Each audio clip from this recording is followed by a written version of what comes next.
Bismillahirrahmanirrahim. Assalamualaikum warahmatullahi wabarakatuh. Alhamdulillah. Alhamdulillahi wa kafa. Wassalatu wassalamu ala sayyidina Muhammadinil Mustafa wa ala alihi wa sahbihi ahli sudqi wal wafa ma ba'd. Jamaah salat Isya dan salat sunnah tarawih yang dimuliakan Allah Subhanahu wa taala. Pada kesempatan malam hari ini saya akan membawakan kasidah burdah, bait kasidah burdah, yaitu bait ke 77 sampai bait ke 83.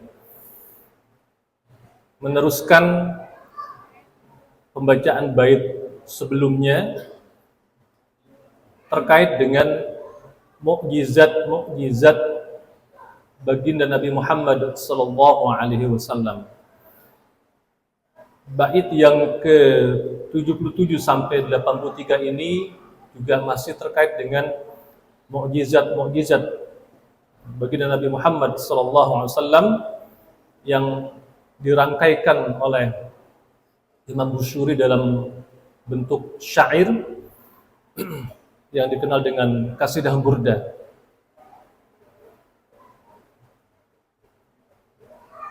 Wa ma hawal gharu min khairin wa min karamin wa kullu tarfin minal kuffari anhu ami. Imam Busyuri menuliskan bait syairnya ini. Beliau menuliskan wa ma hawal gharu. Dalam gua sur Nabi bersembunyi bersama sahabat Abu Bakar yang selalu dengan setia menemani beliau.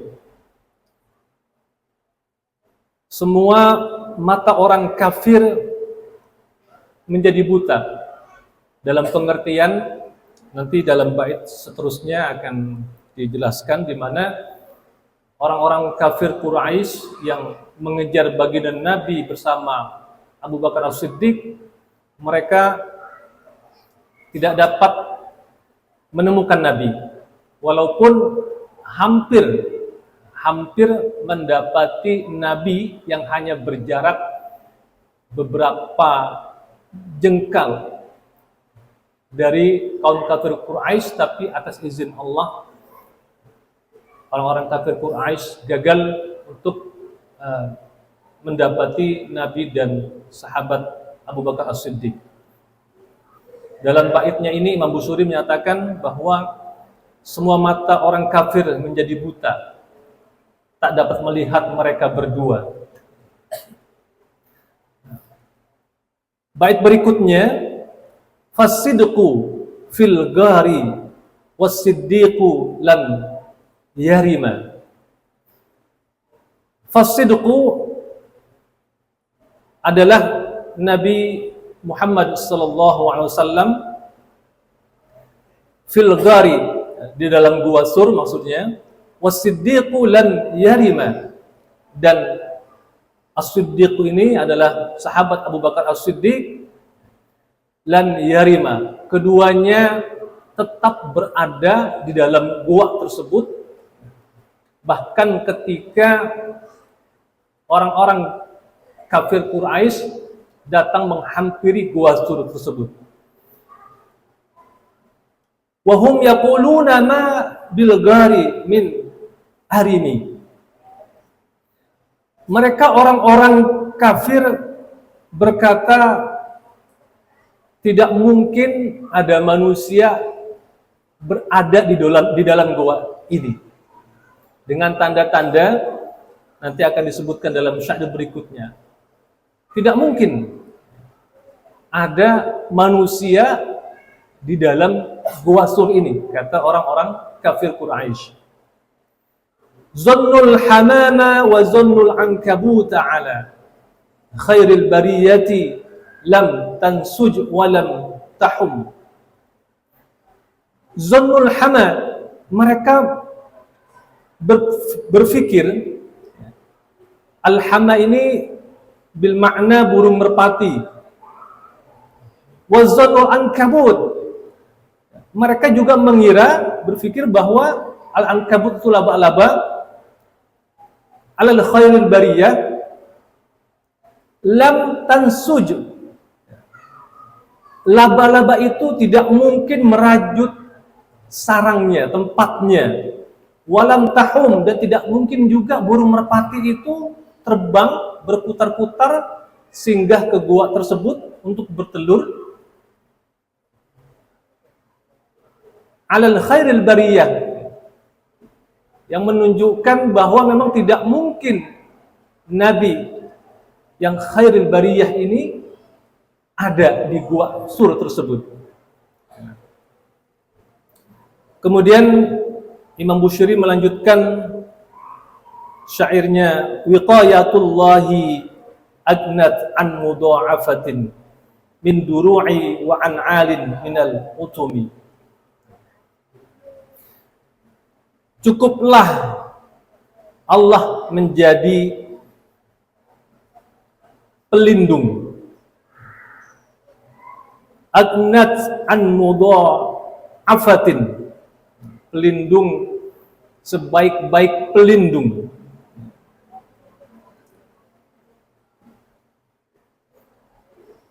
Yang tidak lebih bermanfaat sekalipun baju besi yang berlapis-lapis, mudha'afatin, ad-duru' ini baju besi, wa an 'alin minal utumi, sekalipun dibuat benteng yang begitu tinggi, tetapi Allah lah sebaik-baik pelindung.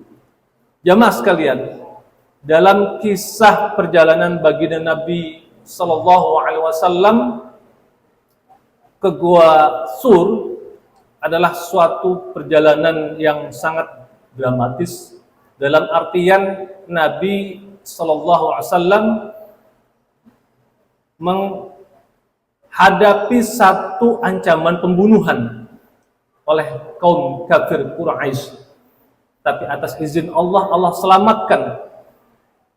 Dan sahabat Abu Bakar As-Siddiq adalah tokoh yang sangat berperan. Di samping sahabat-sahabat yang lain ada Sayyidina Ali, Abu Bakar As-Siddiq beserta anak dan pembantunya, anaknya bernama Abdullah, juga dua anak perempuan yang bernama Asma dan Aisyah. Abdullah bertugas memata-matai orang-orang kafir Quraisy. Beliau menghantarkan makanan kepada Nabi dan ayahnya Abu Bakar As-Siddiq. Kemudian pembantunya yang bernama Amir. Ini tugasnya adalah bagaimana caranya agar jejak Nabi ini tidak dibaca oleh kaum kafir Quraisy, dengan cara beliau gembalanya itu beliau sengaja beliau ajak itu hewan-hewan ternak Abu Bakar As-Siddiq supaya jejak Nabi itu tersamarkan dengan gembala-gembala Abu Bakar As-Siddiq atas peranan dari Amir, pembantunya itu. Sedangkan Aisyah dan Asma putri Abu Bakar berperan memasak makanan untuk ayahnya dan baginda Nabi Muhammad SAW. Ini direkam oleh Imam Busiri dalam syair Qasidah Burdahnya dengan bahasa atau tulisan sastra yang luar biasa. Sampai kemudian Nabi selamat, bahkan ketika kaum kafir Quraisy sudah berada di depan Gua Hira, dan seandainya pada saat itu salah seorang dari mereka menundukkan mukanya ke bawah, dapat dipastikan bahwa dia dapat melihat keberadaan baginda Nabi dan sahabat Abu Bakar As-Siddiq. Dalam satu hadis, baginda Nabi Muhammad SAW menanyakan kepada sahabat Abu Bakar As-Siddiq supaya jangan khawatir. Tujuannya adalah supaya Abu Bakar jangan takut. Nabi berkata, bagaimana menurutmu wahai Abu Bakar terhadap dua orang, maksudnya Nabi dan beliau Abu Bakar As-Siddiq.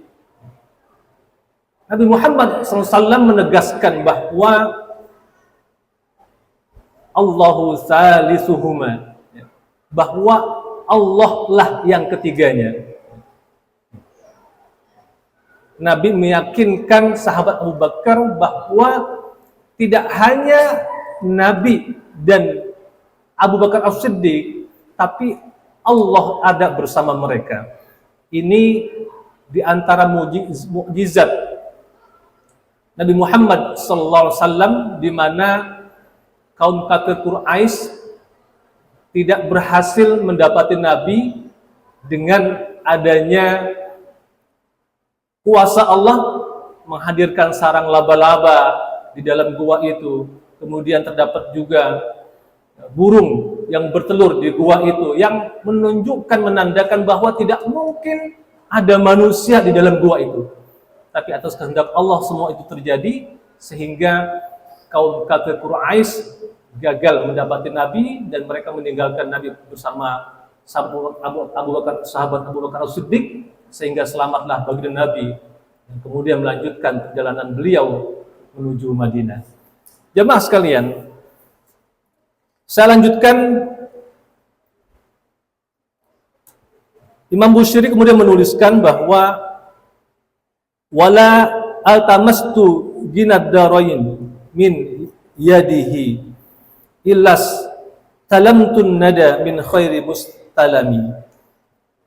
Aku tidak meminta kekayaan ad-darain, dunia dan akhirat, min yadihi, dari tangannya, illa astalamtu an-nada min khairi mustalami. Maksudnya jamaah sekalian, Imam Bushiri menyatakan bahwa Nabi Muhammad SAW adalah memang makhluk pilihan Allah. Imam Bushiri mengharapkan dari syair-syair pujiannya ini, Nabi Muhammad SAW yang dia temui dalam mimpinya itu memberikan suatu kemurahan, kedermawanan. Jamaah sekalian, dalam kisahnya memang Imam Bushiri bermimpi, tapi mimpi beliau tidak beliau nyatakan. Orang lain yang bermimpi bahwa Imam Bushiri bermimpi bertemu Rasulullah SAW, dan orang lain yang bermimpi itu, yang bertemu Rasulullah itu juga diminta oleh Rasulullah untuk menjumpai Imam Bushiri. Jadi bukan Imam Bushiri yang mengungkapkan beliau bertemu Rasulullah, tidak. Tapi orang lain yang memang bermimpi bertemu Rasulullah juga, yang kemudian diminta oleh Rasulullah SAW untuk menemui Imam Bushiri yang telah menuliskan bait-bait syairnya yang memuji Allah dan memuji baginda Rasulullah SAW. Saya lanjutkan. La tunkiril wahya min ru'yahu innalah. Janganlah kau pungkiri wahyu yang diraihnya lewat mimpi.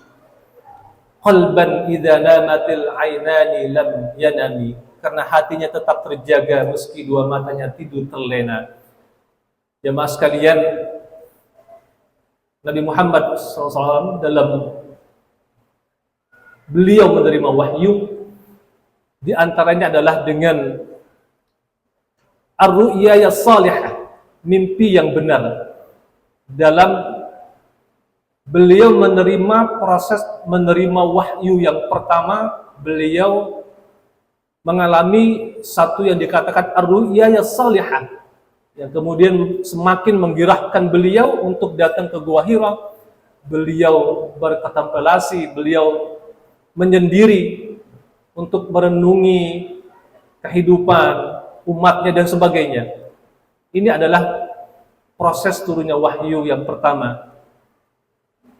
Kemudian di akhir bait yang ke-83 ini, wa dzaka hina bulugin min nubuwatihi falaysa yunkaru fihi halu muhtadami. Demikian itu terjadi tak kala beliau diangkat menjadi nabi, maka tak perlu diingkari keadaan nabi yang bermimpi. Jadi ini mengisyaratkan Imam Busuri dalam bait syairnya ini tentang kisah Nabi Muhammad SAW yang menerima wahyu dari Allah SWT, khususnya wahyu pertama yang dijalani oleh beliau dalam proses ar-ru'yah as-salihah, mimpi yang benar. Demikian jamaah sekalian, mudah-mudahan ada manfaatnya. Billahi taufiq wal hidayah. Assalamualaikum warahmatullahi wabarakatuh.